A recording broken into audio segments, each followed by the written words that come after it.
जय हिंद everyone, welcome to my YouTube channel. करते हैं आज की क्लास स्टार्ट, जिसमें हम डिस्कस कर रहे हैं स्टैटिक जीके के क्वेश्चन आपके एफ कैट एग्ज़ाम के लिए। ये एक वीडियो सीरीज़ है, इसमें 1 से लेके 200 तक यानी कि 1 से लेके 200 तक क्वेश्चन ऑलरेडी डिस्कस किए जा चुके हैं। आज हम क्वेश्चन नंबर कर रहे हैं 221। और इस क्लास का जो सबसे पहला क्वेश्चन है वो ये है कि which disease is also known as the pink eye. तो कंजक्टिवाइटिस नाम की जो बीमारी होती है, जो डिजीज़ होती है, उसे पिंक आई के नाम से भी जाना जाता है, जिसमें हमारी आंखें दुखने लग जाती हैं। What is represented by the 5 rings of the Olympic symbol. आपने देखा होगा कि जो ओलंपिक सिंबल होता है उसके अंदर 5 रिंग होती हैं, 5 रिंग्स होती हैं। वे 5 रिंग्स किसको रिप्रेजेंट करती हैं? वे 5 कॉन्टिनेंट्स को रिप्रेजेंट करती है। और वे कौन कौन से कॉन्टिनेंट हैं? यूरोप, एशिया, अमेरिका, अफ्रीका और ऑस्ट्रेलिया। ये 5 कॉन्टिनेंट है जिनको दर्शाया जाता है ओलंपिक सिंबल की 5 रिंग्स के द्वारा। नेक्स्ट है यहाँ पे, in which year Mahatma Gandhi was chosen person of the year by the Times magazine. आपको पता है Times magazine person of the year का चुनाव करती है, और 1930 के अंदर महात्मा गांधी जी को पर्सन ऑफ द ईयर चुना गया था टाइम्स मैगजीन के द्वारा। Fire temple is a place of worship for which religion. आपको पता है कि अलग अलग रिलीजन के लिए जो वर्शिप प्लेस होते हैं, यानी कि पूजा स्थान जो होते हैं, उनको अलग अलग नाम दिया जाता है। जैसे हिंदूज़ के अंदर मंदिर बोला जाता है, सिखों में गुरुद्वारा बोला जाता है। इसी तरीके से जो जोरेस्टेरियन रिलीजन होता है उसके अंदर उनके वर्शिप प्लेस को क्या बोला जाता है? फायर टेम्पल बोला जाता है। Which game is the second largest sporting event in the world after Olympics.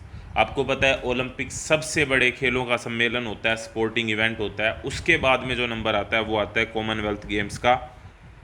Motto of the Asian Games, Asian Games जो होते हैं उनका मोटो होता है ever onward. Which major tennis grand slam is also known as the Roland गैरोज।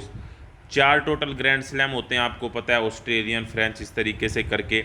अब यहाँ पे जो फ्रेंच ओपन है उसको रोनाल्ड गैरोस नाम से भी जाना जाता है, या फिर ऐसे पूछा जा सकता है रोनाल्ड गैरोस जो स्पोर्टिंग इवेंट है उसका दूसरा नाम क्या है? तो फ्रेंच ओपन है। ये बात मैं आपको बता दूं कि आप एफ कैट एग्ज़ाम्स के प्रीवियस ईयर पेपर उठा के देखेंगे, इसकी हिस्ट्री उठा के देखेंगे, तो स्पोर्ट्स से रिलेटेड 2 से 3 क्वेश्चन आपके एग्जाम में पक्के से पक्का पूछे जाते हैं। तो sports GK is very important for your AFCAT examination, please do remember this.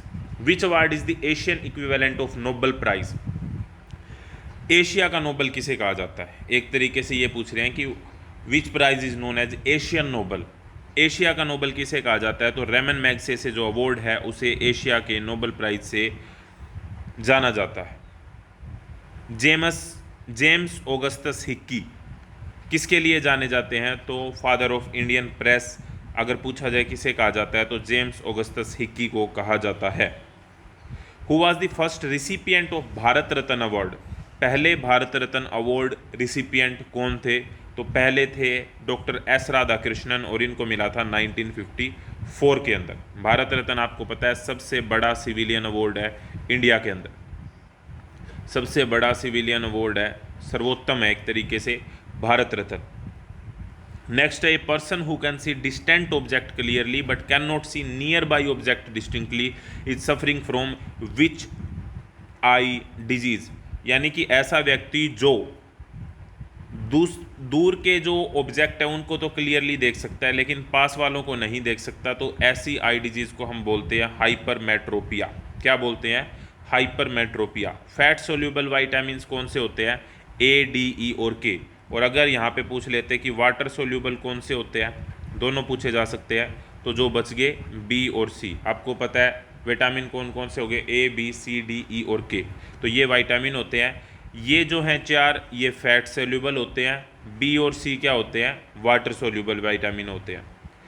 Goitre जो रोग होता है वो किसकी डेफिशिएंसी से हो जाता है? वो होता है आयोडीन की कमी से। Very important. लॉन्गेस्ट सेल इन दी ह्यूमन बॉडी, न्यूरॉन। जो नर्वस सिस्टम हमारा होता है, नर्व सेल जो हमारे होते हैं वो हमारी बॉडी का लॉन्गेस्ट सेल होते हैं। Branch of the study dealing with the child infant disease. बच्चों से रिलेटेड जो बीमारी होती है उससे जो रिलेटेड स्टडी जो होती है उसको हम पेडिएट्रिक्स कहते हैं, और जो डॉक्टर इसके होते हैं उनको पेडिएट्रिशियन बोलते हैं। नेक्स्ट यहाँ पे question number 236। Gramophone was invented by. Gramophone का आविष्कार किसने किया था? तो gramophone was invented by Thomas Alva Edison. In which year Sikkim was included in the north eastern council. North eastern council के अंदर सिक्किम को कब इंक्लूड किया गया था? 2002 में। आपसे एक क्वेश्चन और भी पूछा जाता है नॉर्थ ईस्ट से रिलेटेड कि नेफा किस राज्य का पुराना नाम है? तो नेफा है अरुणाचल प्रदेश का पुराना नाम। नेफा की full form north east frontier करके आप इस तरीके से याद कर सकते हैं इस चीज़ को। ये चलो आपको बताना है, मैं पूरा नहीं बता रहा, ये आपको बताना है कि what is the full form of NEFA. The writ used to secure a person who has been unlawfully detained without a legal jurisdiction। आपको पता है रिट जो होती हैं वो आर्टिकल 32 के अंदर आती हैं, और रिट जो होती हैं वो क्या है, सुप्रीम कोर्ट में दायर की जाती हैं, हाई कोर्ट में भी दायर की जाती हैं। इसके तहत एक तरीके से जो हमारे फंडामेंटल जो राइट होते हैं उनको सेव करने के लिए ये चीज़ें बनाई गई हैं। अब किसी व्यक्ति को अगर अनलॉफुली यानी कि बिना कानून के किसी को डिटेंड कर लिया जाता है तो उसको पर्सन को पेश करने के लिए, उस पर्सन को पूछने के लिए हम जा सकते हैं, और ये आते हैं हैबस कॉर्पस के अंदर। ठीक है, तो हैबस कॉर्पस कब लगती है ये वाली रिट? जब किसी पर्सन को अनलॉफुली डिटेंड किया गया है तब लगती है habeas corpus. Who is known as father of geometry? Geometry के फादर कौन है? तो यूक्लिड जो है उन्हें ज्योमेट्री के फादर के नाम से जाना जाता है। नेक्स्ट है यहाँ पे Ganymede, the largest natural satellite. Satellite कौन होते हैं? जो रिवॉल्व करते हैं किसी भी ग्रह के अराउंड, यानी कि जिस तरीके से हमारी अर्थ है, इसका जो नेचुरल सैटेलाइट है वो क्या है? मून है। तो ये पूछ रहे हैं कि जो गयानीमिड है, जो सबसे बड़ा लार्जेस्ट नेचुरल सैटेलाइट है, वो किस ग्रह का है, किस प्लेनेट का है? तो वो है जुपिटर का। तो Jupiter will be the correct answer. तो ये थी हमारी आज की क्लास। आई होप आपको क्वेश्चन समझ में आए होंगे। रेगुलरली आप इस वीडियो सीरीज़ को देखें, आपके एफकेट एग्जाम के लिए वेरी वेरी इंपॉर्टेंट है। छोटी छोटी प्यारी प्यारी ये वीडियोज़ हैं, 8-10 मिनट निकालना is not a big thing, लेकिन ये आपको आपके एग्ज़ाम के अंदर बहुत ही ज़्यादा हेल्प करने वाले हैं। तो मिलते हैं नेक्स्ट वीडियो के अंदर।